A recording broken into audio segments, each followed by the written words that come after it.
हमने सबने साथ उनके मांग की थी कि उनको सुरक्षा प्रदान की जाए, लेकिन गहलोत सरकार जिस प्रकार से कन्हैयालाल को जिहादियों ने मारा, कन्हैयालाल ने कहा कि मुझे खतरा है, लेकिन सुनवाई नहीं हुई। कल दोपहर में जयपुर गोलियों की बौछार से सहम गया। सुखदेव सिंह की गोली मार करके हत्या कर दी गई है। ताबड़तोड़ गोलियां बरसाई गई, जिसके बाद से पूरा राजस्थान सहम गया। सरकार बनने से पहले जिस तरह से वहाँ ये वारदात को अंजाम दिया गया, कई सारे सवाल खड़े हो रहे हैं।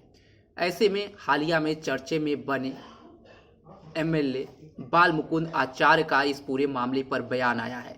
उन्होंने इस हत्याकांड का पूरा आरोप पूर्व मुख्यमंत्री अशोक गहलोत के ऊपर लगा दिया है। उन्होंने कहा है कि जिस तरह से सुखदेव सिंह पुलिस संरक्षण मांग रहे थे, पहले ही वो कह चुके थे कि मेरी जान को खतरा है, लेकिन सरकार की तरफ से उस पर कोई ध्यान नहीं दिया गया। आप भी सुने बाल मुकुंद क्या कुछ कह रहे हैं। साल से जिस प्रकार का कुशासन था और यहाँ 5 साल गहलोत की जो सरकार थी, उसमें इस प्रकार के प्रतिदिन दुर्घटनाएं घटी है। मैं स्वयं गवाह हूँ और सुखदेव गोगामेडी जी सर्व समाज के लिए उपस्थित रहते थे, गौ सेवा के लिए उपस्थित रहते थे और वो गौ सेवा करते हुए, सर्व समाज की सेवा करते हुए सबके चहेते थे और मैं खुद उनके साथ था। उन्होंने सुरक्षा की मांग की थी। उन्होंने कहा था कि मेरे को इस प्रकार का कोई दुर्घटना का भय है और ऐसी ऐसी कुछ लोगों की योजनाएं हैं।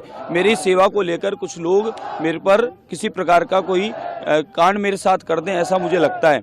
हमने सबने साथ उनके मांग की थी कि उनको सुरक्षा प्रदान की जाए, लेकिन गहलोत सरकार जिस प्रकार से कन्हैयालाल को जिहादियों ने मारा, कन्हैयालाल ने कहा कि मुझे खतरा है, लेकिन सुनवाई नहीं हुई। तो ये स्थिति हमारे साथ हुई कि सर्व समाज की सेवा में उपस्थित समाज सेवी और एक प्रतिष्ठित व्यक्तित्व और इतनी बड़ी सेना के प्रमुख जिनके साथ ये घटना घटी, उन्होंने पूर्व में बता दिया और जब पूर्व में बता दिया उसके बाद भी उनकी मदद नहीं की गई। यानी गहलोत सरकार राजनीति के चलते, अहंकार के चलते, ये गहलोत सरकार स्वयं इसकी जिम्मेदार है और पूरा जिम्मा गहलोत सरकार का है, क्योंकि आज तक गृह मंत्री मुख्यमंत्री वही है। उनकी देखरेख में सारा कांड हुआ है। जब वो 1 साल से कहते आ रहे हैं और 3 साल 4 साल पहले भी कहा था उन्होंने, और उनको सुरक्षा दी नहीं गई, तो इसलिए हम लोग गहलोत सरकार स्वयं को दोषी मानते हैं। उनकी वजह से कांड हुआ है। इस प्रकार के माफिया यहाँ पनप रहे हैं और चारों ओर भय का माहौल है।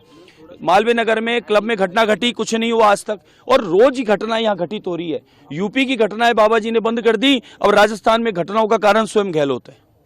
तो सुना आपने। आपको बता दें कि सुखदेव सिंह हत्याकांड को लेकर के अभी एक बड़ी खबर सामने आई है। आरोपियों की पहचान कर ली गई है। अब देखना होगा कि कब तक उनकी धरपकड़ होती है।